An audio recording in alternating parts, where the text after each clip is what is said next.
Good morning, everyone, and happy Walking Fact Wednesday. Wow, it's a humid September day. Storms are brewing. It's something. But I got a little bit of a workout this morning, and I'm meeting two of my closest friends at 8:30 for a morning walk. So the day is starting out pretty well. So, Wednesdays, walking facts. So you realize there are 52 weeks of the year, and every single week, I manage to share a different walking fact. Something about how walking impacts our mind, our mood, or our body. And those of you who have been hanging out with me for a while know that I am fascinated by the way our brains work and the impact on walking, or I should say the impact that walking has on our brains, both our brain structure and how our brains function. Fascinates me, because walking is the thing that you can do that has profound impact on your mind, your mood, and your body. One thing does all of that. Okay, so specifically today, I want to talk a little bit about walking as a cross-crawl movement. So when my son was born, I remember hearing, and guys, that was like 22 and a half years ago. But I specifically remember hearing about how it is really beneficial to infants, to babies, to crawl before they walk.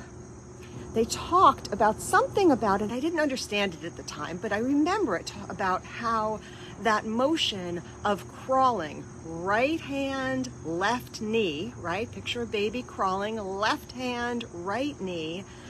I remember something about how that was an important developmental stage. And as a new mom, as a first-time mom, I was like, baby's gotta crawl, right? Baby's gotta crawl. And my kid was not much of a crawler. He was kind of a walker. He started walking really young. Crawling wasn't so interesting to him, but we really tried to encourage it.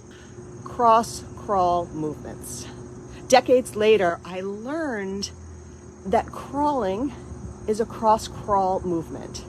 And what that means is it is a movement pattern that activates the right and left sides of your body in coordination, and by doing so, activates the right and left sides of your brain in coordination, right? Because we know that generally the right side of our brain controls the left side of our body. Heaven knows why that is, but they have shown that that is. So if you're doing something, if you're doing a movement that requires you to move one side of your body in coordination with the other side of your body, that helps to strengthen the connection between the two hemispheres of your brain. And they've shown that that's really beneficial on a whole host of levels: how your brain works, how your brain structures, the long-term impact of the strength and durability of your brain. So what else is a cross-crawl movement? Walking. Particularly jetty walking, right? Because if you think about it, for the vast majority of us, if you just let your arms swing in their natural cadence, as you step forward with your left foot, your right arm swings in opposition. Right side, left side of your body and your brain. Now you can add those benefits. You can add to those benefits in a couple of different ways. Jetty walking, right? Because that is a little bit more activation, actually a lot more activation of the oppositional sides of your body. You can exaggerate the swing of your arms a little bit. You can exaggerate the lift of your knee a little bit, just to make those movements bigger. But even if you're just out on a regular walk, letting your arms move in opposition to your feet, that is a very fundamental cross-crawl movement. Great not only for your body, but for your brain. So that's what I'm thinking about on this Wednesday morning.